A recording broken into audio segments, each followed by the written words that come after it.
जय माता दी दोस्तों, कैसे हैं आप लोग? यह बताने के लिए कमेंट में जय माता दी जरूर लिखें।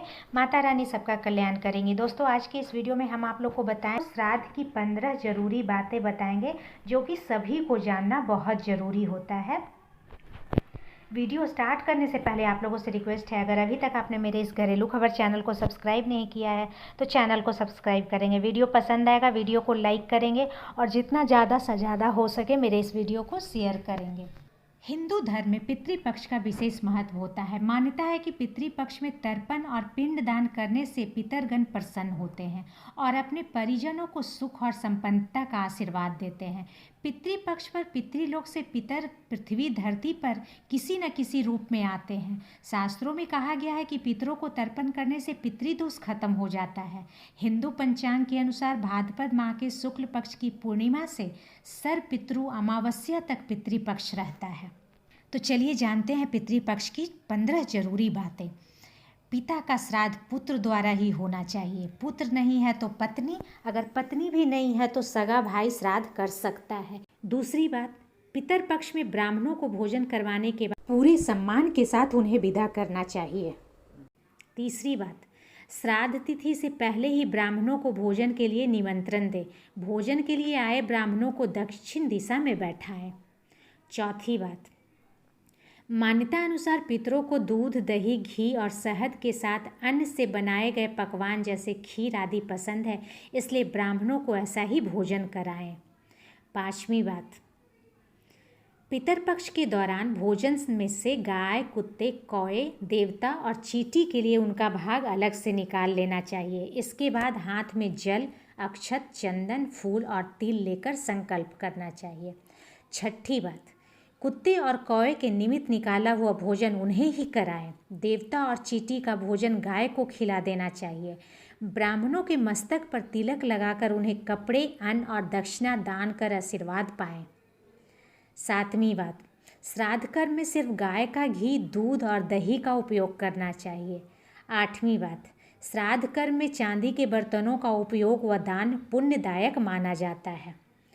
नौवीं बात, श्राद्ध कर्म में ब्राह्मण भोज का महत्व बहुत अधिक है। जो व्यक्ति बिना ब्राह्मण के श्राद्ध कर्म करते हैं उनके घर में पितर भोजन नहीं करते।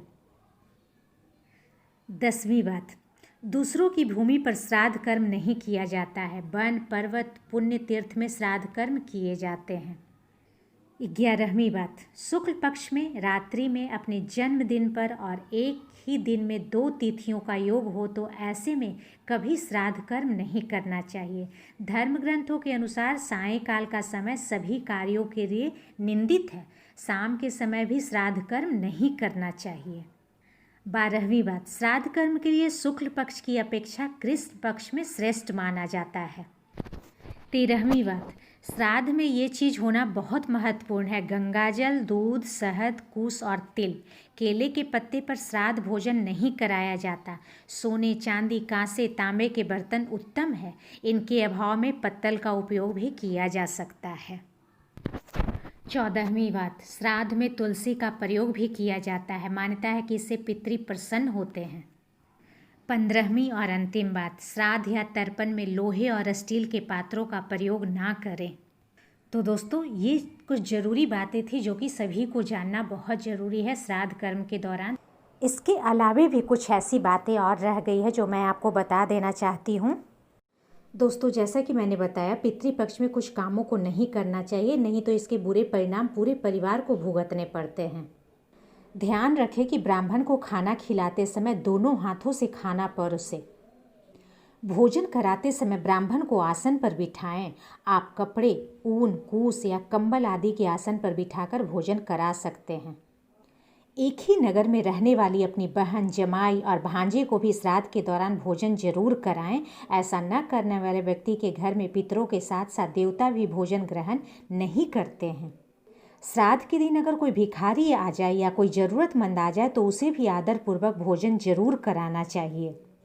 श्राद्ध के भोजन में जौ, मटर, कांगली और तिल का प्रयोग श्रेष्ठ होता है। तिल की मात्रा अधिक होने पर श्राद्ध अच्छे हो जाता है। कहते हैं कि तिल पिशाचों से श्राद्ध की रक्षा करता है। साथ ही श्राद्ध के कार्यों में कुशा का भी महत्व है। श्राद्ध के दौरान चना, मसूर, उड़द, कुल्थी, सत्तू, मूली, काला जीरा, कचनार, खीरा, काला नमक, लौकी, बड़ी सरसों, काली सरसों की पत्ती और बासी अन्न निषेध है।